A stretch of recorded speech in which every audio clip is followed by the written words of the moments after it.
Hi everyone, my name is Pete. My teammates are Larry and Margaret, and we had a wonderful time in Dr. Gower's course, Leadership and Organizational Behavior, in the University of Mary Washington's Master of Business Administration program, fall 2019 semester.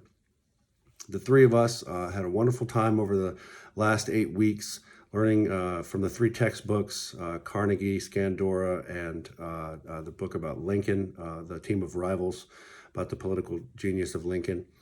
We also volunteered at the Habitat for Humanity's Restore location in Woodbridge, Virginia. It's a very nice organization that does a lot of charitable things for the community there in Woodbridge. And as a matter of fact, without further ado, we will show some highlights, some kind of fun highlights from our time there volunteering. And I hope you enjoy it. And thanks a lot. The first picture is of the storefront. And then we go into just some items that are located in the store, just to give you an idea of the types of items that can be purchased at this location. So they've got things from, and you'll see these in the video, a couch or couches, nice glassware, a wood stove. There's some tables, chairs, dining set, dresser, some very nice cabinetry. They have a wide variety of china available. They have full china sets, 110 pieces, complete with gravy boats and everything you could imagine that you would need for china. They have china hutches. There's another picture of a very nice dining set with a nice laminate top. And then we have a chest of drawers and a desk. The volunteering opportunity that we had, shout out to Margaret, by the way, for setting that up.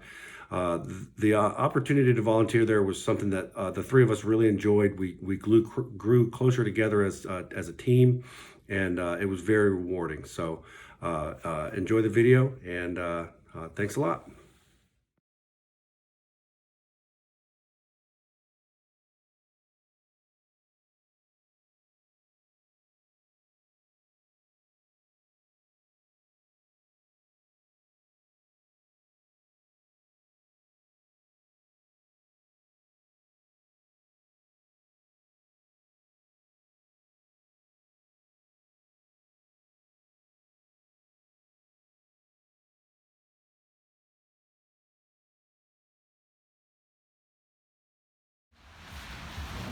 Mr. Pete, what are you doing? I am I'm going to turn this door into two Christmas ornaments in the shape of a Christmas tree. And just getting started on building this thing. So by the end of this 4-hour shift, we should have two pristine Christmas decorations. That's incredible. And how are you going to do this? Well, I'm going to take this door, I'm going to cut it in half. I'm going to then trim it into the shape of a little Christmas tree, put some trim on it, put a little tree stump on the bottom, and that's pretty much it. We'll catch up with you later. Sounds good, man. And where are we? We're at the Habitat for Humanity's Restore in Woodbridge, Virginia, and we're on our second of probably about 4 or 5 volunteer shifts that we're going to do here. Awesome. Catch up with you later. Cool deal. Miss Margaret, how are you? I'm good. Tell me what you're doing today. I'm polishing this furniture before it goes to the main store for resale. And what store is this again? Sorry? What store is this? This is Habitat for Humanity, and the store is Restore. They refurbish the used things, fairly used things. They come here, we clean it up, and then we take it back. We take it to the Restore to be sold, and then the proceed is used to help the needy in the society. Awesome. We'll catch up with you a little later. So this is going to become polished, and it's going to look just like new. Yes. Awesome. We'll catch up with you later. We're done with door number 2 so far. Door number 1's over here. Now I'm going to put this nice looking trim on the sides after my lunch break, of course. And, Been working all morning. Got to feed the machine. So these are the 2 Christmas trees. I'd say we're about 75% done. So back at you in a couple minutes. So Pete, this is the final product. This is what we're making? So this is our template. We're making this. We're probably 75% complete, and I think we're well on our way to making a couple of these. There actually is going to be little miniature ones to go next to it. So, yeah. How's your tree coming along? I'd say it's coming along pretty good. Margaret, what were you doing? I'm cleaning some ceramics here. Tiles. Hey guys, what are you doing? We're finishing We the are done. Christmas tree. Boom. Wow. Let's see what we got here. So There this we is go. so this is what we built. What do you think?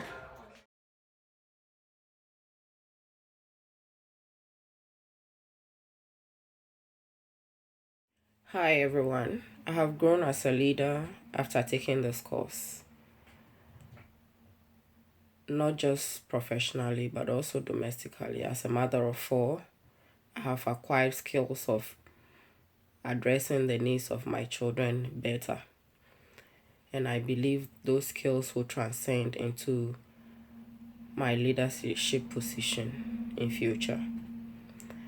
From Carnegie's Father Forgive taught me the lesson of being more understanding to my children, and I believe that will also help me be more understanding to my employee or those who work under me in future. I learned also from Abraham Lincoln's strategy of quietness and then giving out information when need be. As a leader, you need to balance the two. If you are talking too much, your employees will not have good grounds and everything will be in shambles. So you talk when it's necessary and then share information when they need be. My favorite part of this course has been with the discussion setting. I learned a lot from the discussion, from the views of other colleagues. And taking this course has actually taught me that being interviewed is even a skill. If I hadn't taken this course, I wouldn't have known, thanks to the discussion aspect of the class. I learned from Scandora about managing your boss, and I used it and it worked. Although I did not agree with the writer when I first read it, but managing your boss appeals to the softer part of your boss, and you both have a peaceful working relationship. So I'm going to implement that to manage my people who work under me to have a peaceful working relationship in the future. My biggest struggle has been with organizing a busy schedule of 3 people to volunteer at Habitat for Humanity. It took us 4 weeks to get it done, and my favorite part of it was having to restore used items to be sold and the proceeds being used to put up houses for people who are less privileged to occupy. It gives me some fulfillment that I also did something to contribute good to the society, and I really appreciated having done that. Thank you. The class that I took, Leadership and Organizational Behavior for the fall 2019, was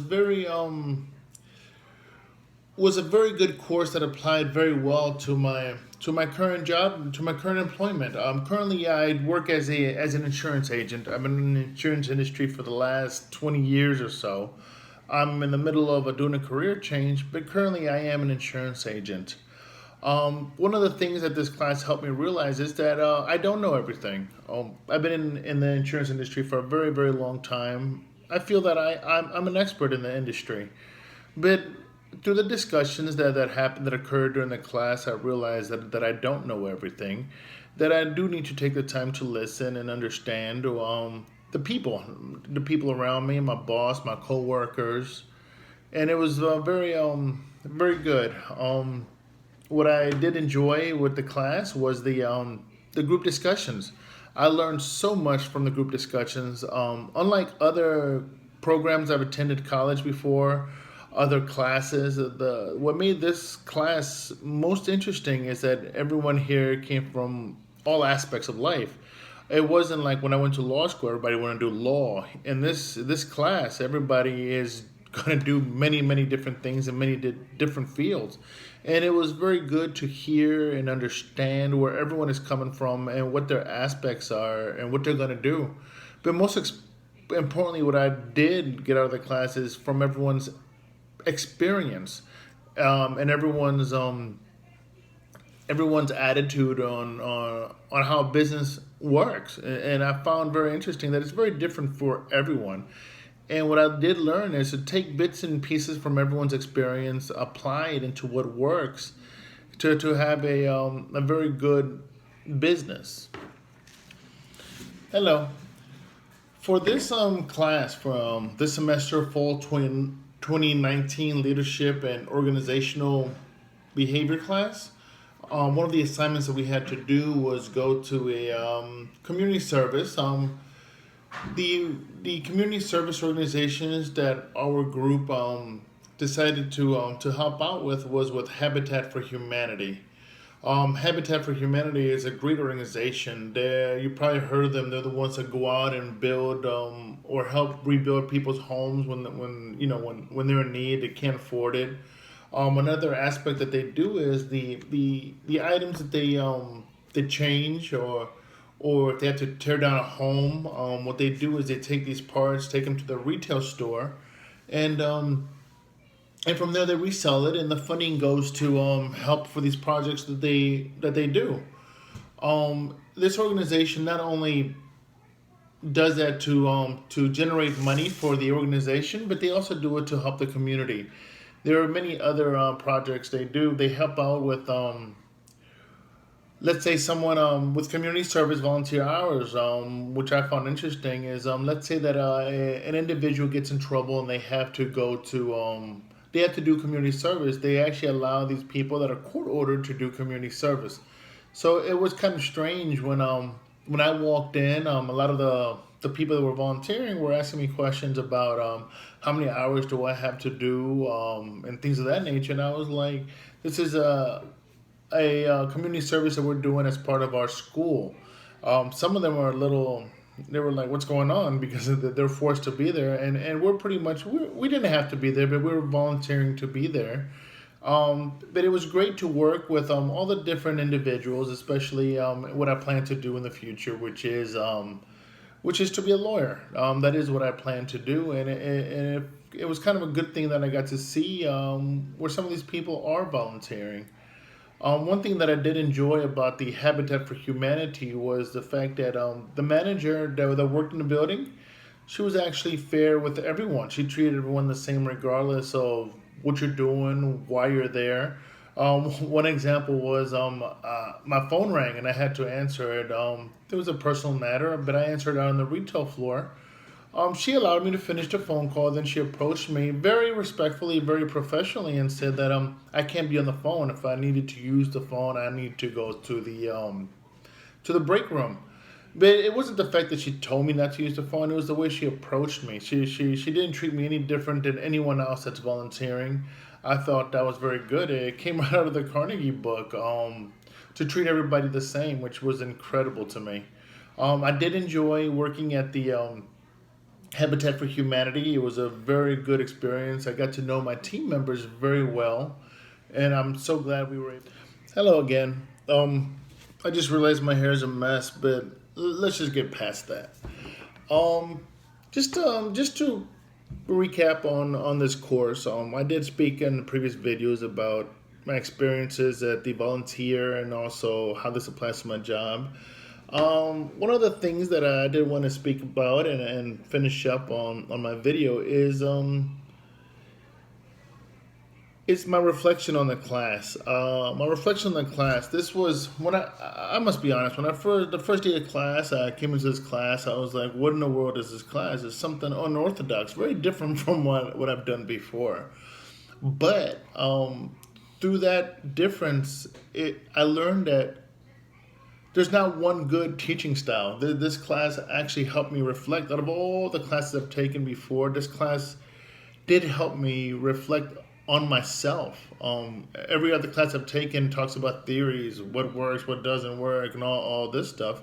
But this class did a lot more, which helped me to understand what I'm doing, where I'm going, and how to apply that in my life, in my current place of employment where I work at, and where I'm going in the future. So I just wanted to cover a couple of the key things that stuck out to me and were very memorable while we took this leadership and organizational behavior class at the University of Mary Washington with Dr. Gower.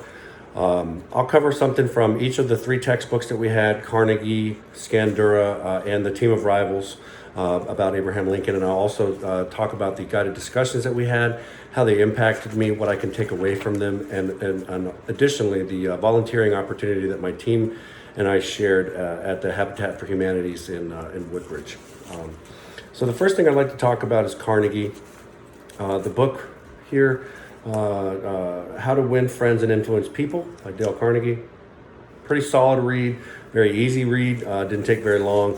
Our guided discussion was really meaningful, although it was very, very to the point. What I took most out of this text was in chapter 6, when Carnegie talks about how to make people like you instantly. It talks about being in the post office in New York City, and while interacting with the clerk, he says something to the effect of, "I wish I had a full head of hair like you do." He talks about how that the clerk had an instant satisfaction with that comment, and made him feel really good about himself. They had a nice conversation back and forth about it, and Carnegie talks about how the clerk probably went home and told his wife about it, and it was probably a really positive experience. So I did the opposite of this during this class. When Margaret and Larry and I got together after the first day of class, and we started talking and introducing ourselves, Larry and I hit it off pretty instantly.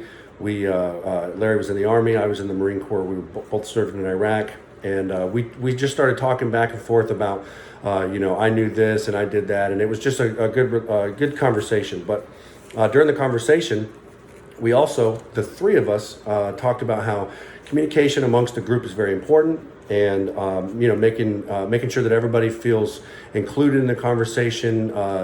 We all agreed that that's very important.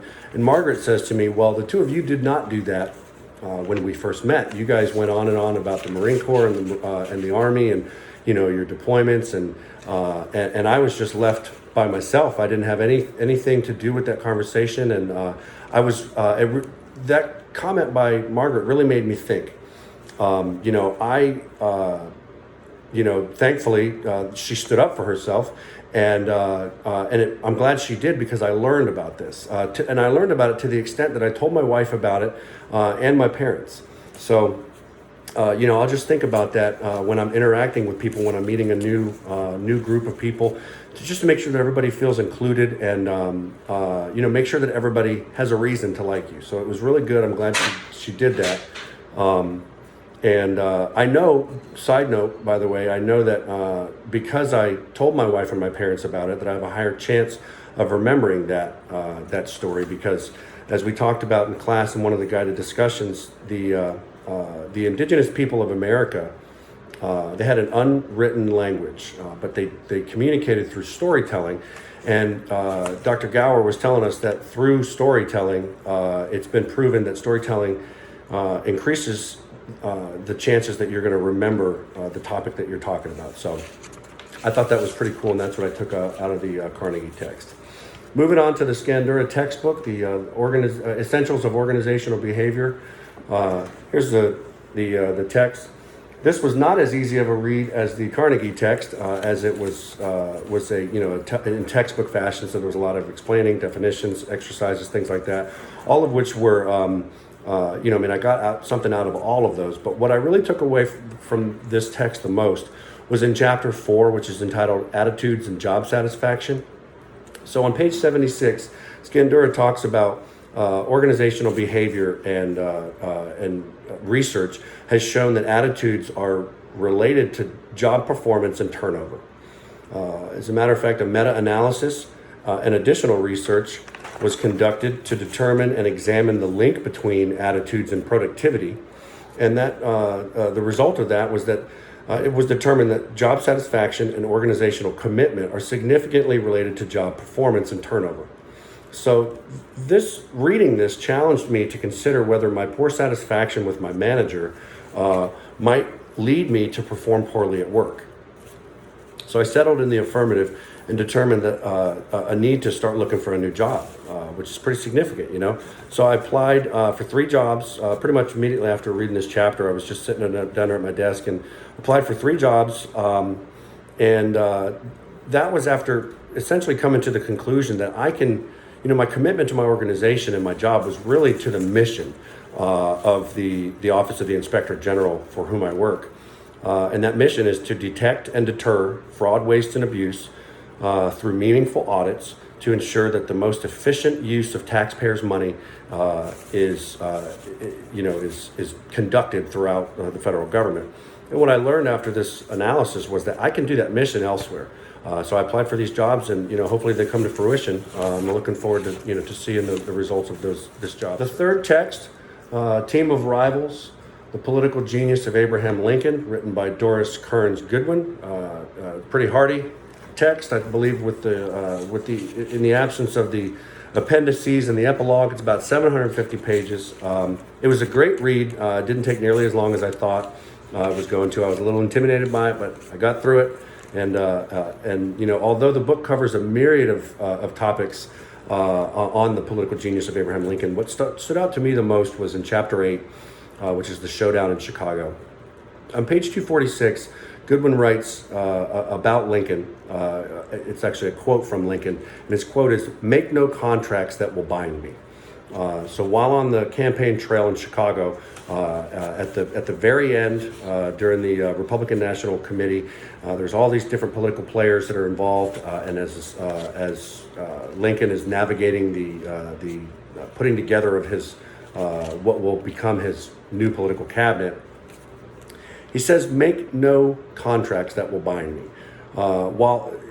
which is strategically keeping his commitments in check to the extent that he nearly made no commitments. And that stood out to me because in today's politics, at a recent political debate, the tally of commitments totaled $1.5 trillion of taxpayers' money with no cuts to existing programs. And I just think it's kind of it's kind of a little bit humorous, and maybe politicians should take a lesson from Lincoln in that sometimes it's better to make small, achievable commitments so that you can follow through with them. This has proven to be a successful path to the White House, at least in 1860 it was. So, maybe that stands true today, and maybe not. Now, the fourth thing I wanted to talk about was the volunteering opportunity that Larry, Margaret, and I endeavored on at the Habitat for Humanity's store. It's a Restore location in Woodbridge.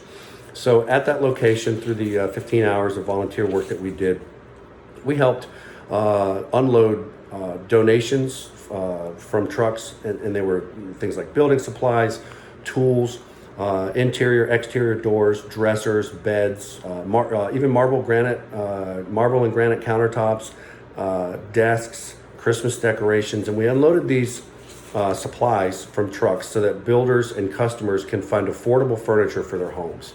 So Woodbridge has one of the highest rental occupancy rates, which is 86%. It's got one of the highest rates of rental in the country.